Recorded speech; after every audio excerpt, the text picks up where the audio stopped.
Ještě jednou pěkně vítám. Přišli jste si sem něco poslechnout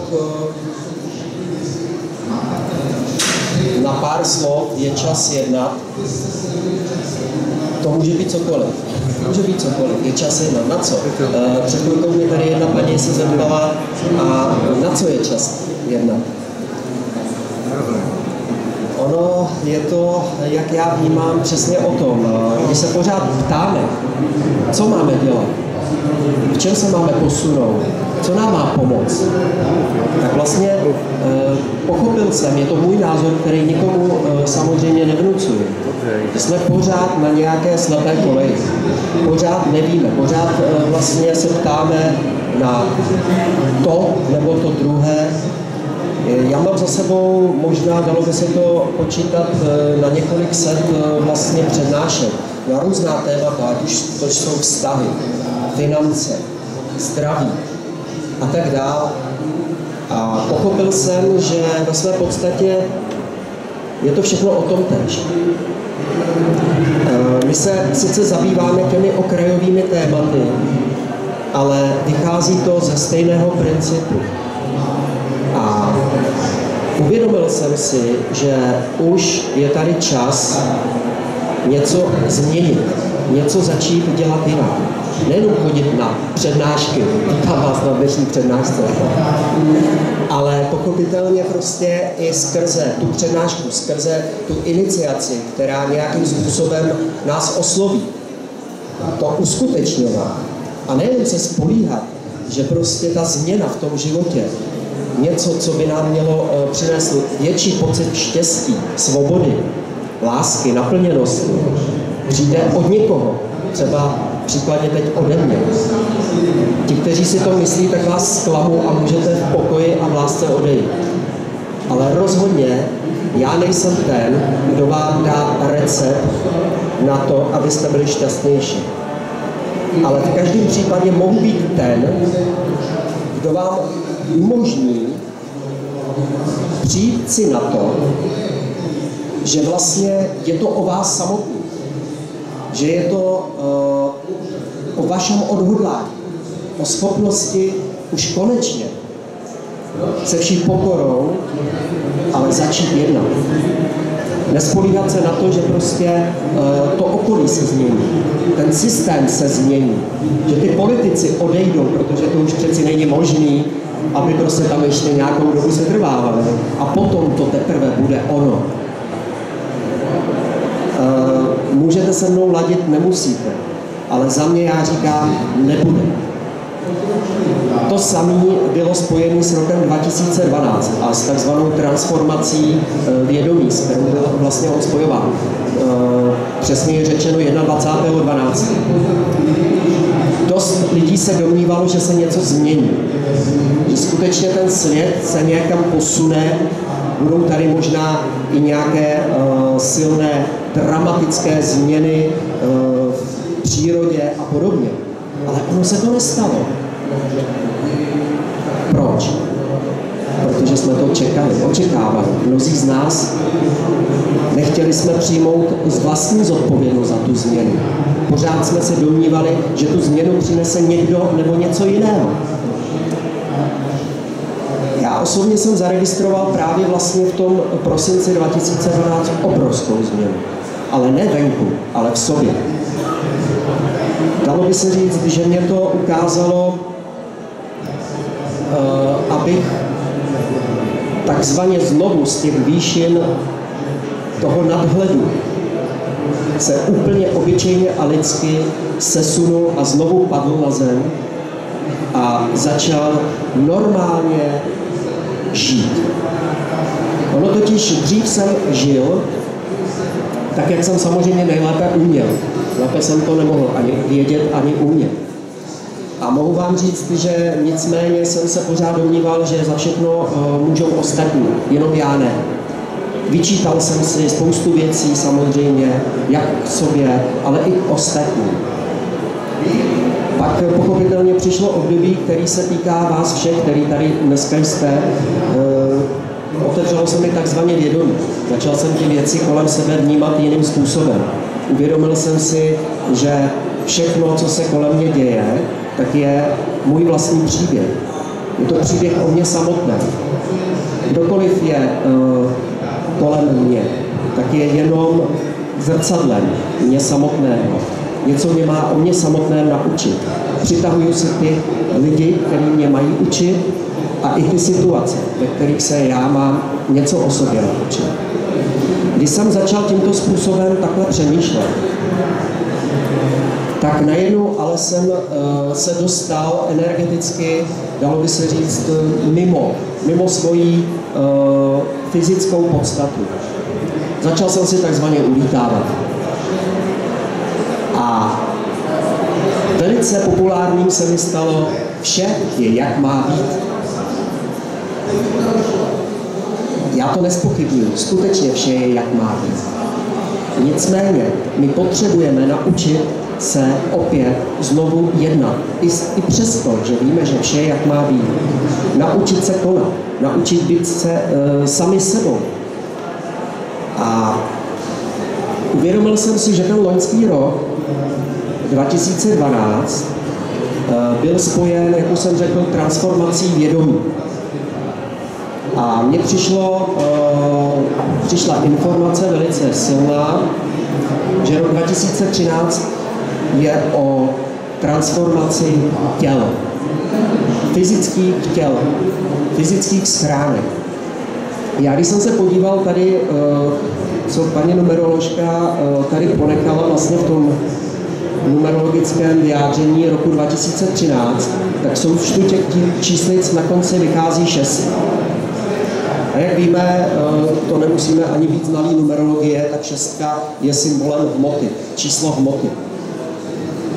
Mě to tak trochu připomíná, že vlastně se vnímám být znovu po druhé padlým andělem, kdy najednou z těch uvítlých energií vysokých vlastně jsem znovu se dostal do takové té živočišné životní reality. A potřebuji, protože je to stálý proces, se naučit žít. Naučit žít v radosti, naplněnosti, štěstí, hojnosti. Nejenom o tom povídat, ale aktivně proto něco dělat. Fyzicky. A začal jsem s lidmi konat jakoby takový různý semináře, kde jsme obojí propojovali. To znamená tu aktivitu a ty činy. Ono totiž je hezký, když si přijdete někam odpočinout, když vás někdo velice příjemně naladí, odnesete si překrásný stav uvolněnosti, štěstí. A teď se na tom krásně kocháte na té energii. Nicméně přijdete do toho obyčejného života a najednou prostě ta reflexe je opačná. Setkáte se tam s opačnými energiemi a takzvaně vás to opět vrátí takzvaně na zem. Jedna paní povídala něco podobného. Ano, já jsem byla na semináři, tam to bylo nádherný. No, ale proč se mi to děje? Že když z takového krásného semináře já se vrátím domů, tak vlastně najednou mazec. Jo, najednou prostě podpásovky od lidí, který mám ráda, nebo prostě ty situace se mi začnou komplikovat. Proč? A krásně mě přivedla na myšlenku, že ve své podstatě je to z toho důvodu, že se pracuje jenom s tou duchovní energií, pracuje se jenom s tou vysokou vibrací. Ale my jsme zapomněli, že jsme taky lidé. My jsme zapomněli, že máme taky nějaké pudy. My jsme zapomněli, že máme prostě svoji animální část. A s tou je třeba taky pracovat, vědomě pracovat. Tam jsou různě ukryté naše strachy. Strachy ze smrti. Strachy z nějakých fyzických napadení. Strachy prostě z bolesti a podobně. Ono sice je hezké umět s tím pracovat na duchovní úrovni, skrze přijetí. A já jsem šel hodně tou energií přijímající. To znamená, že jsem si uvědomil, že všechno, co se mi v životě děje, má svůj důvod a hluboký význam. A přijímal jsem ty situace. Chápal jsem, proč se mi dějí. Byť byly sebe nepříjemnějšími. Ale uvědomil jsem si, že to nestačí. Já musím umět se naučit s těmi strachy jednat. Já musím je se naučit pochopit. Překonávat je. To je taky velice důležité. Začal jsem s těmi lidmi dělat semináře. Přechody přes žhavé úlí, přechod přes skleněné střepy, pády z výšky do náruče ostatních, lítání, levitace na prstech, kdy se člověk dokáže vyzvednout, jako kdyby byl kus papíru. Proč? Mohu vám říct, že před několika lety, když jsem se poprvé setkal s firewalkingem nebo přechodem přes žhavé úlí, tak jsem si říkal, co si tím chci dokazovat. Je to ego, že něco jde. No a já vím, že to jde, ale nepotřebuju si to dokazovat. Tehdy jsem reagoval přesně tímto způsobem. Pochopil jsem časem, ale ono to není o tom, abych si něco dokázal, ale abych něco zvládl překonat. Nějaké omezení, nějaké limity. Teď uvědomme si, že od narození do nás bylo vkládáno, tohle je nemožné. Tohle to prostě nemůžeš a nesmíš. To nejde překonat a zvládnout. Na to jsou jisté zákony a tečka. Přesto vlak nejede. Díky tomu my jsme uvěřili mnoha omezením v našich životech. Domnívali jsme se, že musíme žít jako jenom v nějakých mantinelech životních a díky tomu s námi ostatní mohli pěkně manipulovat. Nemluvím jenom o systému, ale mluvím prostě o čemkoliv, o komkoliv, o jakékoliv situaci, o jakémkoliv člověku. Oni vědomě či nevědomě, to už je jedno, zneužívali naši neschopnosti, bát se nějakého překročení našeho stínu. Oni vlastně manipulovali nás způsobem, že věděli, že máme strach ze smrti, svojí vlastní i našich blízkých. A byli jsme díky tomu velmi nesvobodnými bytostmi. Já jsem si uvědomil, že tyto techniky, které jsem tady před chviličkou nazval, tak umožňují lidem překonat právě vlastně takováto omezení. Uvědomí si, že je možný tu situaci zvládnout.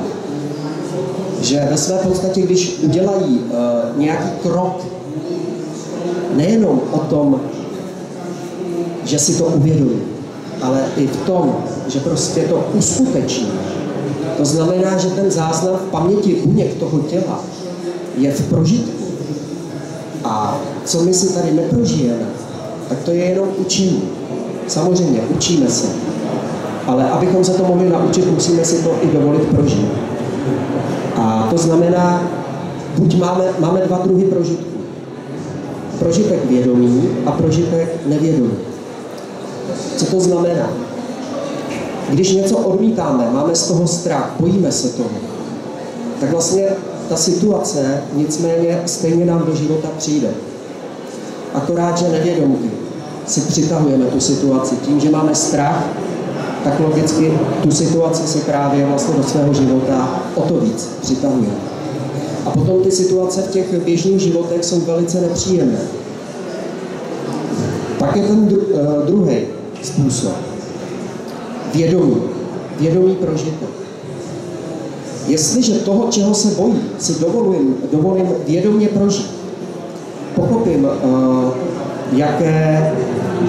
jaké souvztažnosti tam jsou, pochopím prostě, že se toho ve své podstatě nemusím bát, když to překonám, tak už se toho bojím podstatně míň a nebo třeba i vůbec. To je pro mě osvobozující. A v tom životě já už si to nemusím díky tomu přivolat.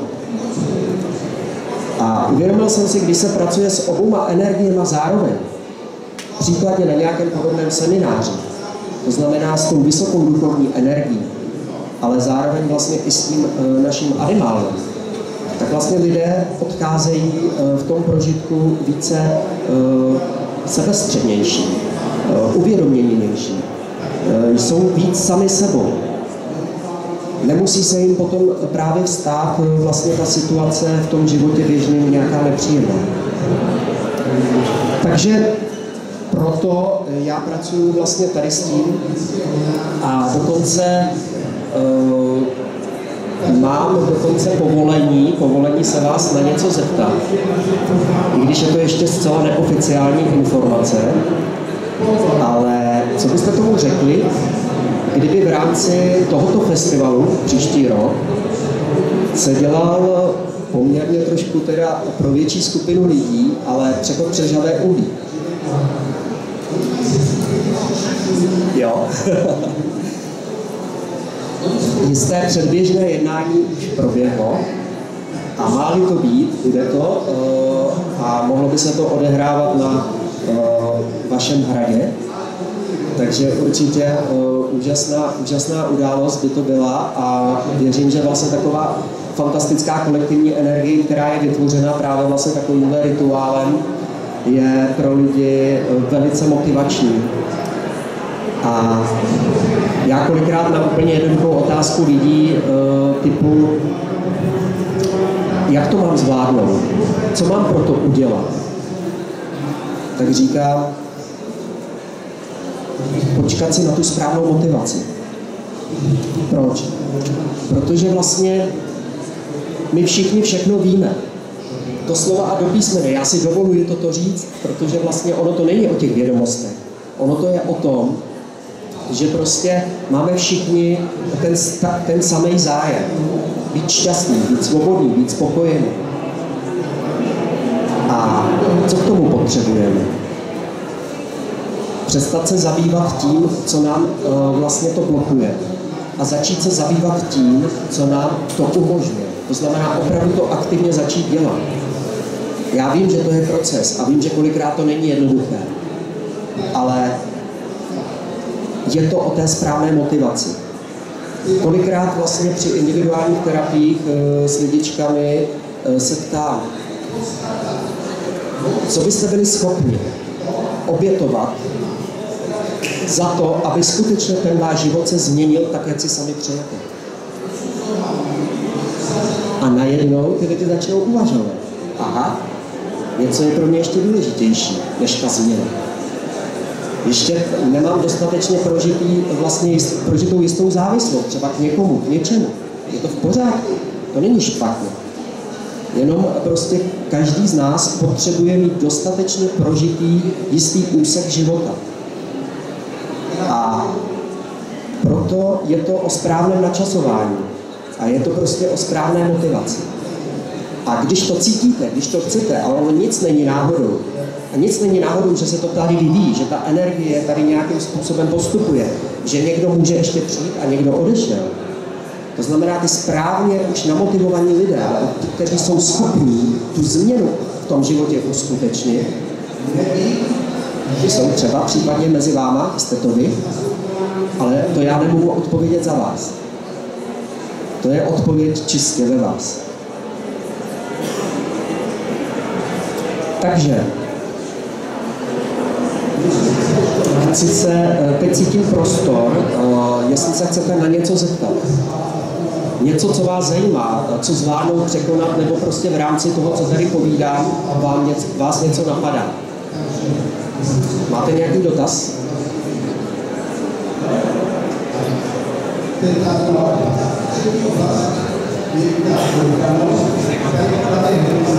Mě zajímá ten přechod, jak kdyby, já to taky celkem prožívám, že vlastně tady jsou krásné přednášky a všechno, pak přijdu domů a vidím, aha, počítač, práce, všechno dobré, takže jedu zase v těch samých kolejích. Takže jestli jsem to správně pochopil, blížší informace k tomu přechodu? Jo? Já jsem minulý týden absolvoval jakoby takovou moji prvotinu, jsem za to ohromně vděčný, protože to byla moje veliká zkušenost.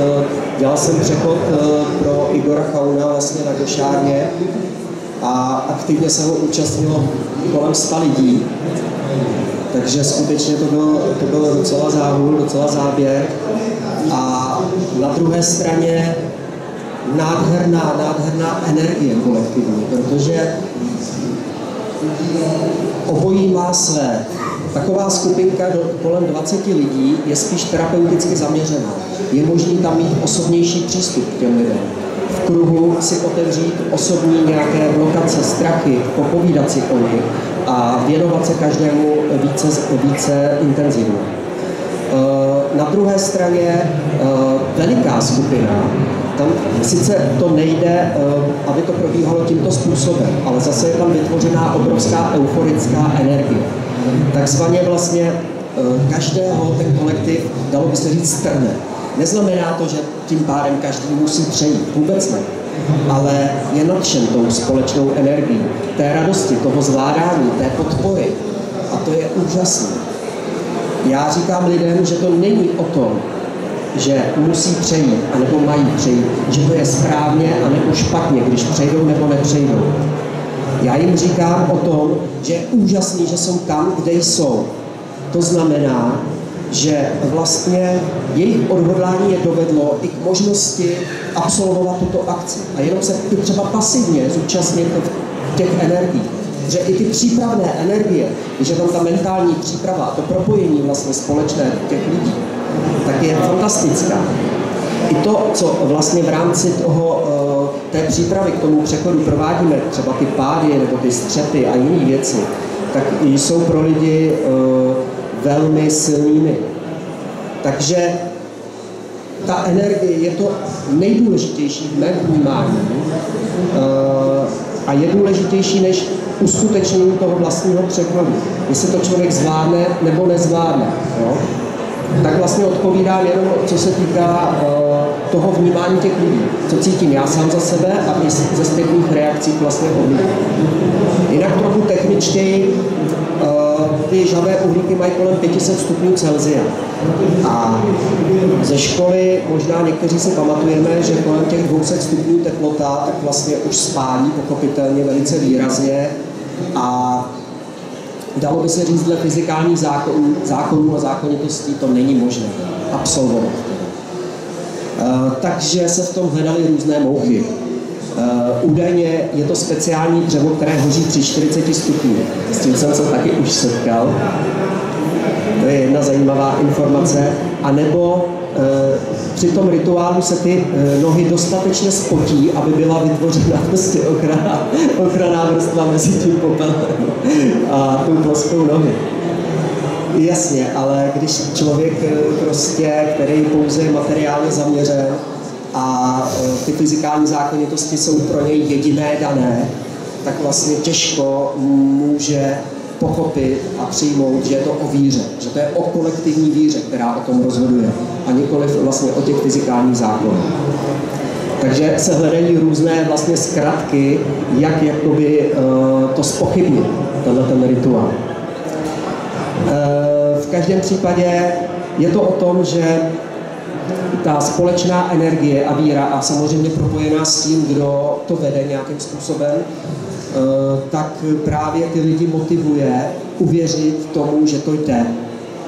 A už jenom i ta nenucenost je velice důležité, prostě ty lidi do toho nenutit. Jste tady, to je skvělý. Jste skvělí, protože jste tady. Neřešte, že někdo přešel a vy se obáváte, anebo že prostě nepřejdete. Vy jste pro sebe udělali daleko víc, než někdo, kdo čumí do bedny, anebo jde na další přednášku. Vy jste alespoň nějakou akci pro sebe udělali. Jste přímo aktivní. A to je pořád. A kolikrát té uvolněné energie, když jsou lidé nenuceni, tak jsou strženi právě euforicky a přejdou si to, jako kdyby to nic nebylo. Takže já nevnímám vyloženě nějak jakoby zabíhat víc do podrobností vlastně k tomu přechodu. To jsou potom konkrétní informace, které vlastně probíhají v rámci přípravy na ten konkrétní vlastně přechod.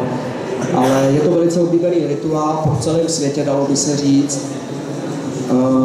Má-li ta konstelace být, tak vlastně v lednu bych měl odlítat na Srí Lanku s lidičkami a tam je taky připravený vlastně přechod přes žhavé uhlíky místními, protože tam je to prostě běžná rituální záležitost. v Řecku je to běžný, v Bulharsku a podobně. Takže jako je to svým způsobem právě průkazné ohledně toho, že víra, dalo by se říct, umožňuje překonat a zvládnout cokoliv. Ale já se ještě vrátím k tomu, co jsem řekl, proč jsem to začal vnímat až teď. S lidmi to takto dělám. Protože předtím jsem cítil, že to byl víc vliv ega, něco si dokázat, ale nebylo to ještě čisté. To vědomí nedošlo do stupně, kde jsem si, dalo by se říct, ještě nebyl schopen uvědomovat, že všichni jsme jedno, že vlastně skutečně je jedno, jestli se nazveme láskou, jestli se nazveme Bohem, jestli se nazveme lidmi, ale jsme to též a tím též. Neexistuje rozdílu, pouze v našich hlavách hodnotíme. A cokoliv potom z tohoto stupně vědomí já dělám, tak má čistý záměr. A je to jedno, jestli udělám nějakou akci, aktivitu. Je to jedno, jestli prostě ve spontánní reakci druhého nazvu nějakým nepříjemným jménem, třeba i nadávkou. Pokud to udělám spontánně, nepřemýšlím nad tím, není ve mně nějaký vzdor k tomu člověku, tak je to v pořádku. My se máme naučit, a zaslechl jsem tady předchozí paní, jak tady povídala, být těmi dětmi. A co dělají děti? Si to uvědomí. Oni jsou spontánní. Oni, když chtějí prostě zlobit, tak prostě zlobí. Oni, když se chtějí radovat, je jim jedno, kde jsou, v jakém prostředí, jestli je to vhodné nebo není. Oni to udělají. Oni jsou emočně otevření. My se to učíme, my jsme to zapomněli. Ale, jak já říkám, na rozdíl od těch dětí, my máme úžasnou přednost. A to tu, že my ty pravidla už jsme dostatečně poznali. A my jsme schopni ctít svobodu toho druhého. Nenarušovat ji, když on nechce. Já to trošičku tady odlehčím. Měli jsme krásný rozhovor, takový velice uvolňující, radostný a s humorem u stánku s těmi tričky, co tady mám. A jedna žena si chtěla vyzkoušet to tričko. Já říkám, no tak však se slíkni. Co? A ona, no tak já bych se slíkla. A já říkám, hele, tak podívej, tady si představ závěs. Jo? Když si to představíš, tak tam bude. A ona, což já si to nemusím ani představovat, ale co ty lidi, že? A teď jako jsme takhle blbli, teď jsme šli cestou jakoby k toaletám, já teda ne, že jí budu asistovat, i když jsme si s tím hráli. A teď jsme šli kolem toho pódia a kolem tantriků, kteří tam jsou a já říkám, no tak tož půjdeme na pódium, ne?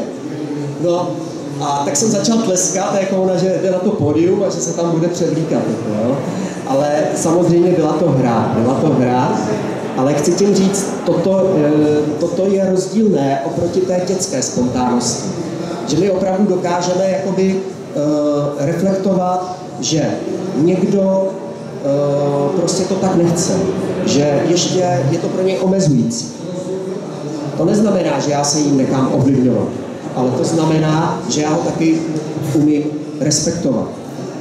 A neudělám něco, co je pro něj pobuřujícího v rámci tady toho session a vlastně nebudeme se tady obnažovat, i když jakoby pro mě je to úplně přirozená záležitost. Takže takhle to vnímám, že ve své podstatě my bychom se měli naučit spontánním reakcím.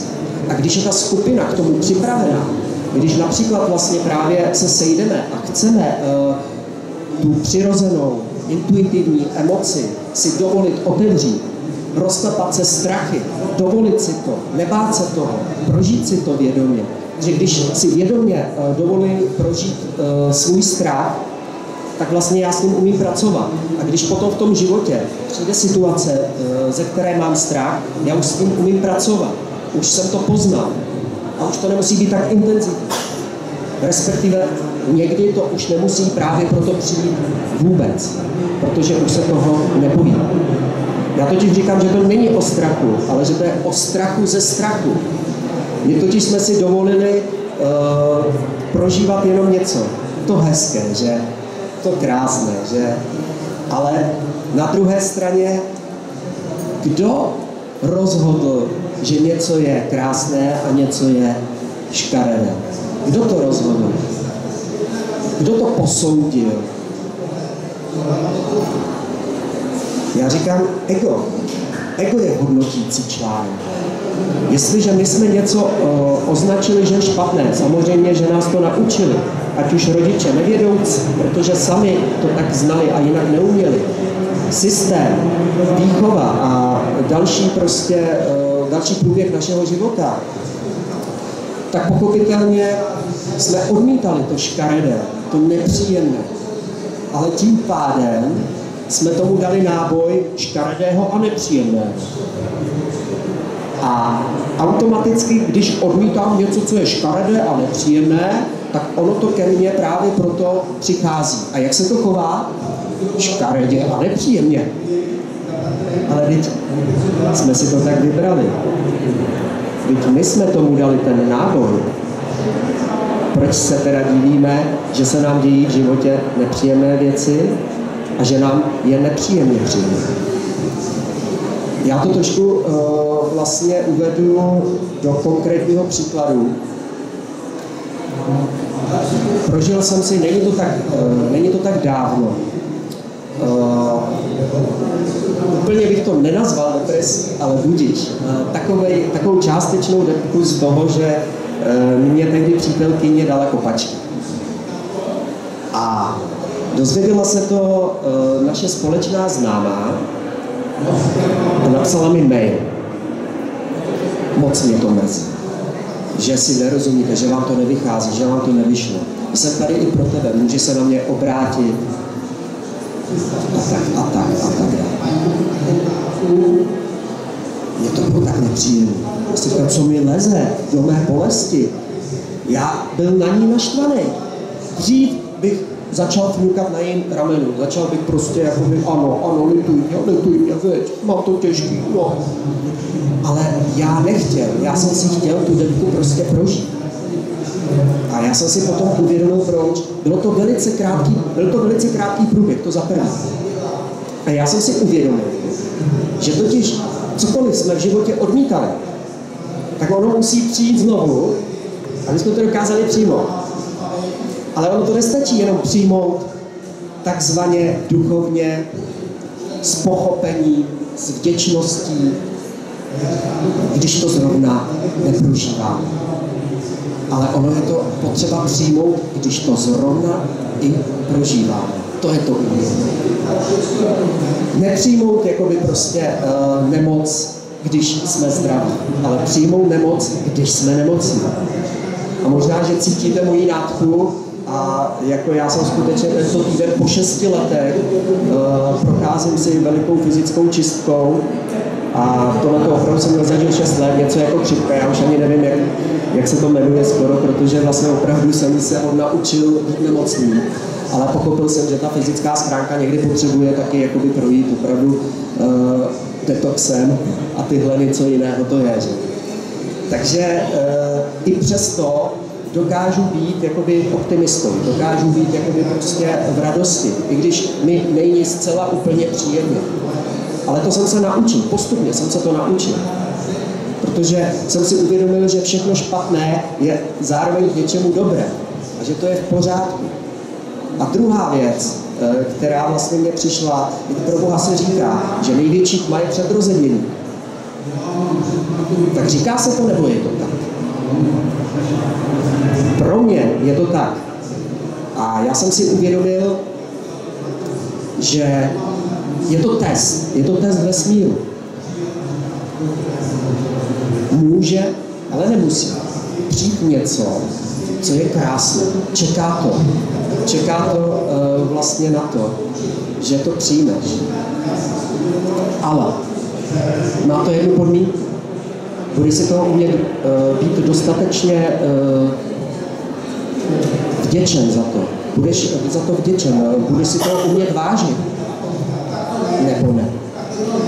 Nebo se ještě zabýváš jakoby tím bordelem. Zabýváš se prostě tím, co je ti nepříjemný. A já si uvědomuji, že když jsme schopni v tom nepříjemným nalézt tu vděčnost, vždycky, v mém případě je to tak platné, vždycky přichází to lepší. A dokonce tak významně lepší, že prostě bych na to ani nepomyslel, jak krásný to může být.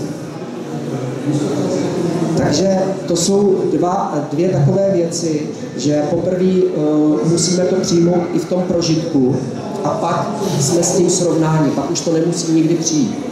Skutečně nemusí to nikdy přijít. A potom vlastně je to druhá věc, vždycky to porovnání tam musí být, aby jsme byli schopni si toho vážit. To znamená, s čím to máme porovnat. S čím můžeme porovnat něco hezkého? To s něčím škaredým. Takže vlastně před něčím krásným musí být něco škaredé.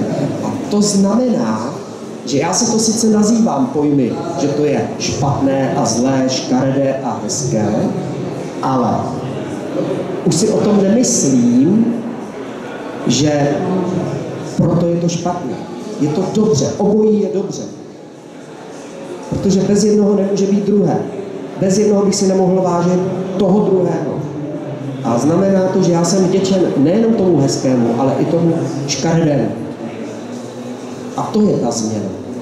To je ta změna, protože já už to neodmítám. Já si to užívám. I když to vypadá a zní možná trošičku morbidně. Ale užívám si i těch nepříjemných věcí. Protože vím, že jsou v pořádku a že vždycky po nich přichází něco krásnějšího a už se těším. A zároveň vím, že to je proces, že to je v pořádku, že vlastně díky tomu, že přichází něco škaredého, tak mě to čistí ty stopy toho, kdy jsem si to prožíval v mém životě, v minulých životech.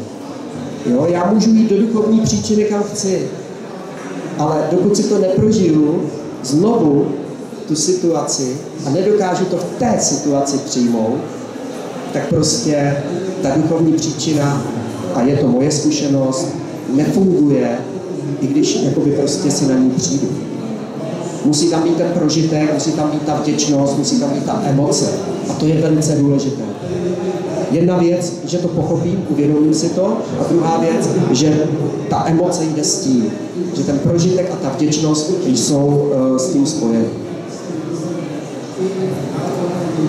Chcete se na něco zeptat?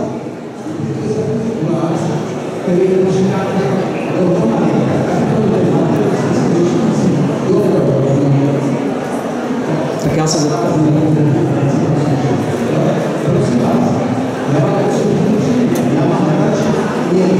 Ještě máme čas. Víte, tohle je taky změna. Já dřív jsem měl problém povídat krátkou dobu. Já jsem měl přednášky mnoha hodinové, kde jel monolog věcí, které na sebe navazovaly. Byla to takzvaně, jak já ji označuju, automatická řeč, nevěděl jsem, co přijde, a jedna věc navazovala na druhou. Bylo to propojení s těmi lidičkami a je to stále propojení s vámi. Ale už to necítím, jakoby prostě to stále omílá dokola. Už vnímám, že prostě je třeba jít do akce, udělat to. Možná, že bylo hodný, ale jakoby na druhé straně to necítím tady energeticky, udělat si nějakou zážitkovou tady akci. Nějaký pády nebo prostě střepy mám například v autě. Stále je sebou vozím.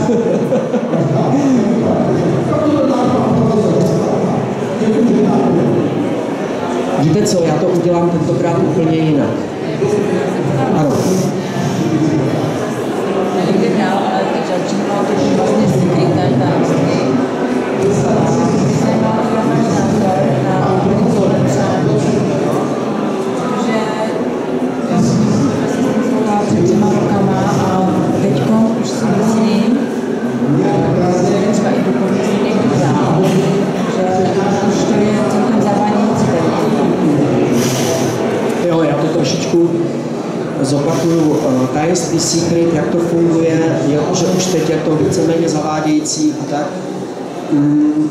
Já k tomu samozřejmě můžu jenom poskytnout zase můj úhel pohledu s veškerým respektem jakoby prostě k tomu, že každý musíme mít částečně jiný, jo? A je to v pořádku. Ano, ten film byl boom, prostě viděli ho miliony lidí a spousty lidí to nefungovalo. Říkali, no, jako ono to je hezký, ono to má logiku, to je úžasný, všechno jakoby fajn, ale mně to nefunguje. A Já jsem si totiž uvědomil, proč to nefunguje. Ono to nefungovalo z toho důvodu, že lidi, když si přáli to a představovali vlastně, že už to mají, to znamená vysílali tu energii té vděčnosti za to, že to už mají, tak vlastně oni ale si tím řešili závislosti, protože oni to neměli jako formu radosti. Například, budu konkrétní, barák, jo? Představuju si, že mám nádherný barák, toužím po něm a proto si představuju, že už ho mám. A tím pádem aktivuju energii tady a teď, že prostě skutečně si ho tvořím a vlastně ten správný čas on se zmaterializuje. Takže, jak to funguje? V momentě, kdy se na ten barák zaměřuju z toho důvodu, že jsem v malém bytečku, že prostě mě to tam vadí, že mě to tam nepříjemný, že prostě sousedi a tak dále, a tak dále, a tak dále. To znamená, já nepřijímám situaci, ve které se nacházím teď. A chci tím řešit ten barák vlastně, nebo ten barák si myslím, že mi vyřeší tu moji situaci. Pak to nefunguje. Ale pak je tady možnost, že já jsem spokojený se situací, ve které se nacházím. Chápu, že když jsem v malém bytu, tak mě to má naučit skromnosti. Třeba. Chápu, že prostě když mě ovlivňují sousedi a vadí mi, mám se naučit jakoby tolerance, příkladně, třeba. A tak dále, a tak dále. To znamená, nacházím poučení v té situaci, v které se nacházím. A zároveň se ke mně dostane ta možnost, jak si projikovat jakoby prostě třeba barák a být šťastný prostě v tom baráku. Jestliže je to skutečně tak, jak jsem nyní řekl, pak to funguje. A to je prostě ten základní rozdíl. Jestliže člověk to má už jakoby prostě formu radosti, jestli je to jenom pomůcka, ten barák, ale prostě není to samospasitelný pro něj, nekompenzuje si tím něco, co mu vadí a proto vlastně tam utíká do toho baráku, utíká k tomu, pak to může fungovat.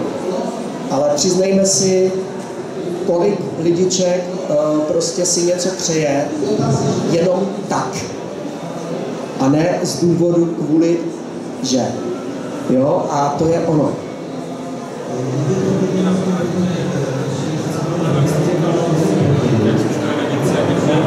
Když člověk chce nějakou pěknou věc, ale nepřijímá to škaredé, tak se k tomu těžko dostane, ale když přijme to škaredé a prožije si to, tak se samo objeví to krásné.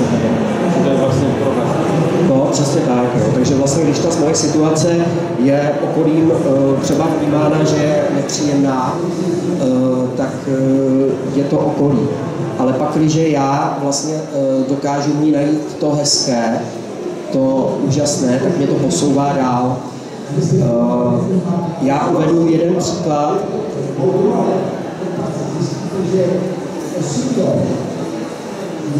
To není o škaredé nebo hezké situaci, ale o tom, jak maličkost nás může ohromným způsobem posunout ve vděčnosti. Před rokem jsem byl na festivalu v Karviné. V pátek přišla jedna paní, samozřejmě nemůžu si pamatovat všechny lidi, s kterými pracuji, nebo kteří jsou na mých přednáškách a tak. Tehdy jsem tam nabízel moje energetické obrázky. A ona mi takhle prostě s láskou dala takovou potrhanější kartonovou obálku. A řekla, vy tehdy jste neměl ten váš obrázek do čeho mi dát. A měl jste poslední možnost. Tuhle kartonovou obálku, kde jste měl ten zbytek těch vašich obrázků. Vy jste si je vysypal, dal na dno bedny a vlastně tu obálku mi poskytl. A já vám ji teď nesu zpátky. Na jedné straně si řeknete obyčejná obálka. Podtrhaná kartonová obálka. Ale ta úžasná energie, že ta paní si vzpomněla, ta úžasná energie, že vlastně ona si to pamatovala a bylo to pro ní vyjádření prostě lásky a vděčnosti a ona mi to vrátila. A v takovýchhle detailech, když dokážeme v tom životě vnímat vděčnost, tak skutečně ji dokážeme vnímat i v těch nejstrašidelnějších jakoby životních situacích. Takže je to jenom o osobních příbězích, každý to máme jinak. Ale důležité je všímat si prostě detaily. A když se naučíme v těch detailech vidět jakoby prostě tu hodnotu, tu energii, tu lásku, tak nás to posouvá nás to dál. Nezabředáváme, jo, v některých těch nepříjemných věcech. Dokážeme se v nich poučit. Nalézt tam prostě další motivaci. A jeden pán, není to důležitý, protože všichni jsme propojení teď, jak se jmenuje, ale říká, když člověk například